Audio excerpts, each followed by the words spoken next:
Kaboom, kaboom, kaboom, kaboom, kaboom, kaboom. This is coming from Mickey Minaj station. We just want to talk little bit, touch little bit about the Spanish final Super Cup. Spanish final Super Cup between Real Madrid versus Barcelona. This is post-match event, and we saw what happened there in that Super Cup final. It was a great one. It was a great one. The competition was Spanish final, and the future was for Real Madrid, Barcelona. So it was tense.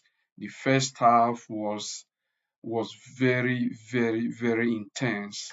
What really happened was like it was high intensity from start from both teams. Both teams started in high intensity, and it was great. It was great.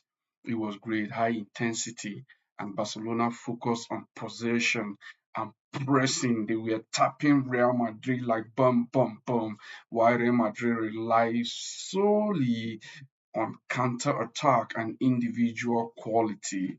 There was goal exchange, keeping the game open and tense. It was so phenomenal, phenomenal.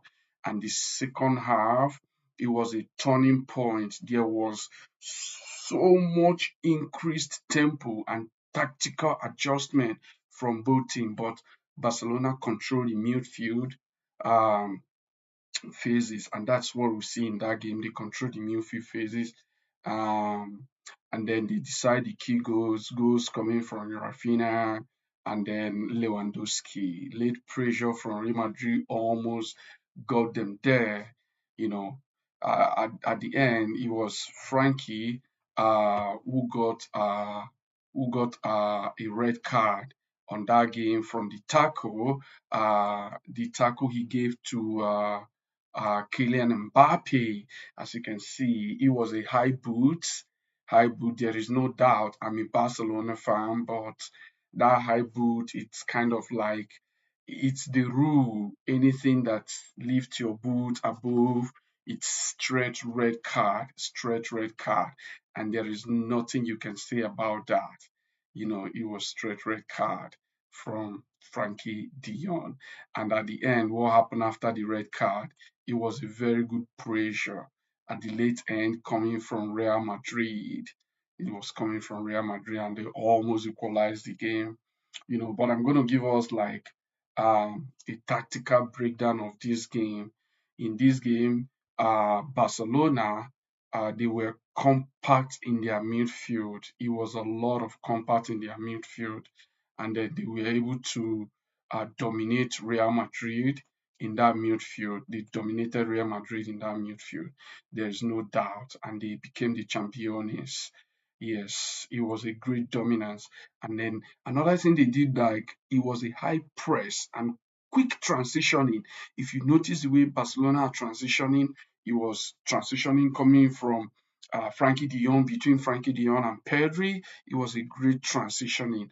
And then in the left flank, it was this amazing guy, Alejandro Balde. That guy is a player to watch out for in this Barcelona's team. And then there is this very amazing Kunde, but Kunde was so slow that Vinicius Jr. took really advantage of him. He took advantage of Kunde, but Kunde was amazing as well. So it was a very, very good game. All shout out to uh Pau Kubasi. Pau Kubasi is amazing. But my shout out go to Few, that man that almost got his step out of Barcelona. His name is Rafinha. Rafinha was almost out of Barcelona before the coach came in and took him back into the game. And Rafinha, boom, he stayed. And now everybody's shouting praise of Rafinha. Everybody's shouting praise of Rafinha. And then again, there is this thing about Real Madrid. They were direct. Their play was so direct. They left two players up front, and then the rest of them were defending, which is so unreal. Like that is not Real Madrid game.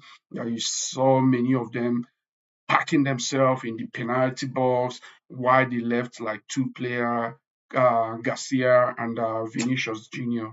The dependency and the individual brilliancy, that's what they play, but one thing we should know in this game, like the key players that perform, Barcelona attackers, we are so decisive in the final moments. The final moment when they get the counter attack, you just know that the net is going to shake. And that is the decisive and the performance of those key players in Barcelona.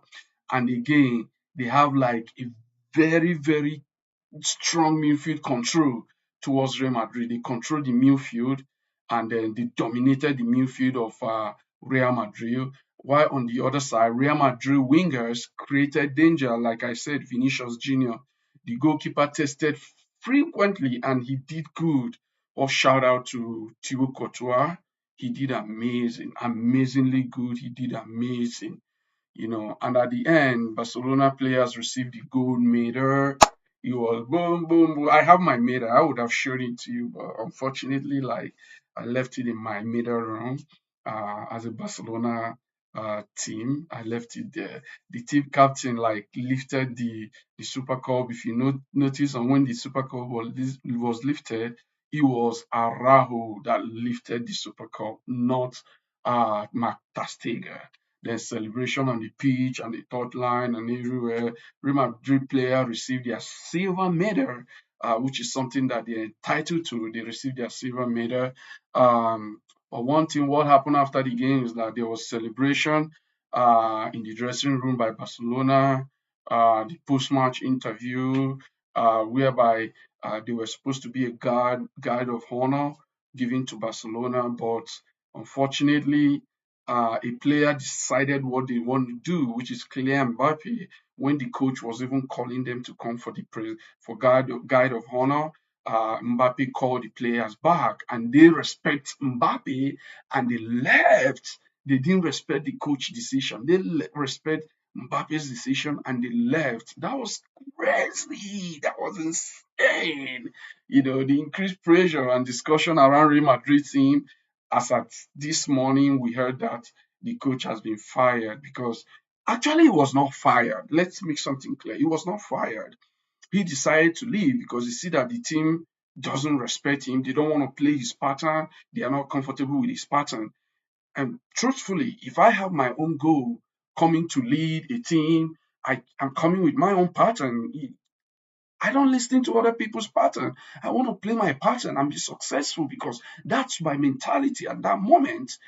That's my mentality. So if any team that does not want to go with his pattern, I solely believe that it's kind of disrespectful to him as a coach is disrespectful to him, you know.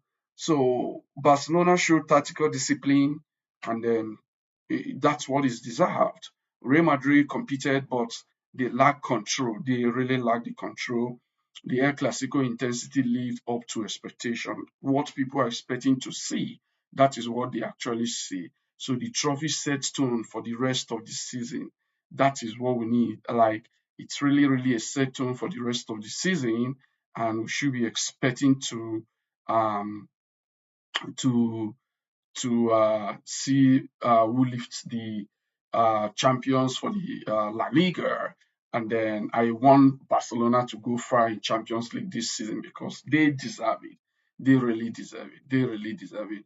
Once again, this is the champions of Spanish Super Cup. And at the same time, thank you for watching.